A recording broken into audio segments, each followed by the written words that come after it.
फिलहाल में मध्य प्रदेश की सियासत में कांग्रेस बीजेपी को बजरंग बली की खूब याद आ रही है। मध्य प्रदेश में हनुमान जी इन दिनों सियासत के केंद्र में हैं। यह रिपोर्ट आप देखिए।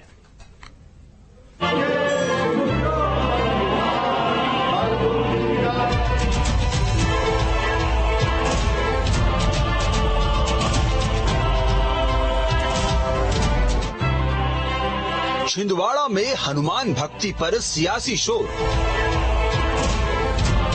महाकाल लोक की तरह छिंदवाड़ा में भी कॉरिडोर। जी हाँ, ये तस्वीर मध्य प्रदेश की है और भीड़ में दिख रहे कांग्रेस के कार्यकर्ता हैं जो इंदौर से भोपाल तक सुंदरकांड का पाठ कर रहे हैं। दरअसल मध्य प्रदेश में एक बार फिर हनुमान जी को लेकर राजनीति शुरू हो गई है। मुख्यमंत्री शिवराज सिंह चौहान और पूर्व मुख्यमंत्री कमलनाथ हनुमान जी की एक मूर्ति के नाम पर आमने सामने आ गए हैं। सीएम शिवराज ने कमलनाथ की हनुमान भक्ति पर सवाल उठाया तो कमलनाथ भी प्रमाण लेकर सामने आ गए। इसे लेकर कमलनाथ ने एक ट्वीट भी किया है जिसमें उन्होंने कहा है कि सच और झूठ को लेकर न्याय अब खुद हनुमान जी करेंगे। बता दें कि पूरा मामला छिंदवाड़ा जिले के सिमरिया में 101 फीट ऊंची हनुमान जी की मूर्ति की स्थापना से जुड़ा है। महाकाल लोक के बाद अब मध्य प्रदेश में हनुमान लोक नजर आएगा। शिवराज सरकार छिंदवाड़ा में हनुमान लोक को आकार देने जा रही है। 314 करोड़ की लागत से करीब 30 एकड़ में इसका निर्माण हो रहा है। इसकी आधारशिला सीएम शिवराज सिंह चौहान ने रखी है। महाकाल लोक की तर्ज पर 6 फेज में हनुमान लोक कॉरिडोर का काम होगा। फर्स्ट फेज में 35 करोड़ की लागत से एंट्रेंस प्लाजा से हनुमान लोक तक का काम होगा। हनुमान लोक के दूसरे फेज में मंदिर से थोड़ी दूरी पर जाम नदी पर घाट निर्माण होगा। बता दें कि राजनीति में बजरंग बली की एंट्री कर्नाटक विधानसभा चुनाव के दौरान हुई थी। सबसे पहले कर्नाटक विधानसभा चुनाव के लिए अपने घोषणा पत्र में कांग्रेस ने बजरंग दल को बैन करने की बात कही। बीजेपी ने इस मुद्दे को लपकते हुए बजरंग बली के नाम पर कांग्रेस को टारगेट करना शुरू कर दिया। बीजेपी का पूरा इलेक्शन कैंपेन बजरंग बली के अपमान की तरफ मुड़ गया और अब मध्य प्रदेश में भी इसे लेकर सियासत तेज हो रही है। हालांकि फिलहाल मध्य प्रदेश में हनुमान भक्ति को लेकर निशाने पर कमलनाथ और छिंदवाड़ा है, क्योंकि कमलनाथ खुद को हनुमान भक्त बताते हैं और बीजेपी की पूरी कोशिश है कि अब की बार पूर्व मुख्यमंत्री और प्रदेश कांग्रेस अध्यक्ष कमलनाथ को छिंदवाड़ा में घेरने और छिंदवाड़ा तक सीमित रखने की है, क्योंकि मध्य प्रदेश में बीजेपी के पास 29 में से 28 लोकसभा सीटें हैं। सिर्फ छिंदवाड़ा का ही किला बीजेपी भेद नहीं पा रही है। हालांकि अब की बार छिंदवाड़ा में कांग्रेस की राहें भी आसान नहीं है, क्योंकि 2019 के लोकसभा चुनाव में छिंदवाड़ा लोकसभा सीट पर कांग्रेस का मार्जिन घट गया। 2014 में कमलनाथ 1,16,537 वोटों के अंतर से छिंदवाड़ा लोकसभा सीट जीते थे, लेकिन 2019 में नकुलनाथ की जीत का मार्जिन महज 37,536 वोटों का रहा। छिंदवाड़ा विधानसभा उपचुनाव में कमलनाथ जीते, लेकिन कमलनाथ की जीत का मार्जिन 25,837 ही रहा।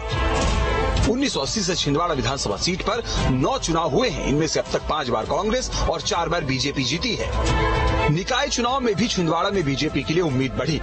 नगर निगम में कांग्रेस का कब्जा रहा तो 5 नगरीय परिषद बीजेपी के पास चली गई। अमरवाड़ा, चौरई, चांद बिछुआ, लोधीखेड़ा नगर परिषद बीजेपी के पास चली गई।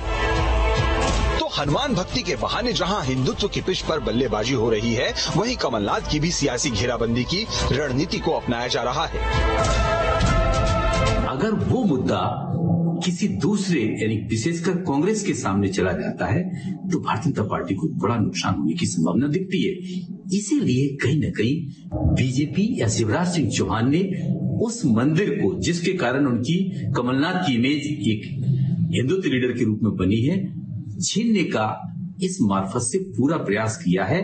ये तो सत्य होगा, वही होगा कि किसने उस मंदिर को बनाया, किसने प्रतिष्ठापित किया है। लेकिन ये तय है कि आगामी चुनाव में हिंदुत्व का भारतीय जनता पार्टी का जो मुद्दा है, उस मुद्दे को कहीं ना कहीं कमलनाथ ने अपनी तरफ खींचने का पूरा प्रयास कर लिया है। कमलनाथ को कांग्रेस पहले से ही हनुमान भक्त बताती रही है, लेकिन अब उन्हीं हनुमान भक्त कमलनाथ के गढ़ में मुख्यमंत्री शिवराज सिंह चौहान ने सेंध लगाते हुए जाम सावली हनुमान मंदिर के कायाकल्प की योजना बनाई है। ऐसे में अब कांग्रेस खेमे में भी खलबली दिख रही है। कांग्रेस केवल चुनाव के समय हिंदू बनने की कोशिश करती है। बेंगलोर और कर्नाटक के चुनाव में तो कांग्रेस ने हिंदुओं का विरोध किया था, यही हनुमान जी महाराज का विरोध किया था। ये मंदिर कमलनाथ जी ने बनवाया, ये मंदिर इसने बनवाया, ये कांग्रेसी ने बनवाया। इसी को घमंड कहते हैं। जनता के बीच हिंदू हो जाए इसलिए राहुल गांधी कोर्ट के ऊपर जनेऊ पहनते हैं। प्रियंका दीदी नर्मदा मैया की आरती उतारना नहीं आती तो उल्टी आरती उतार देती हैं। कमलनाथ जी को मालूम नहीं कि प्रक्रिया क्या है पूजन करने की। हनुमान जी का केक आता है तो वो उस पर छुरी चला देते हैं। राम मंदिर का विरोध करना, राम सेतु को तोड़ने का काम करना, ये सब काम करने वाली कांग्रेस कितने भी पाठ कर ले, कितने भी अनुष्ठान कर ले, उनका कुछ होने वाला नहीं है।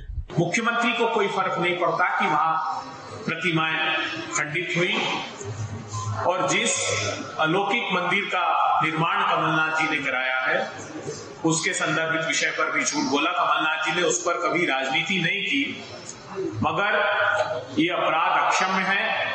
तुरंत मध्य प्रदेश के मुख्यमंत्री जी को क्षमा याचना करनी चाहिए और भगवान हनुमान उन्हें सद्बुद्धि प्रदान करें।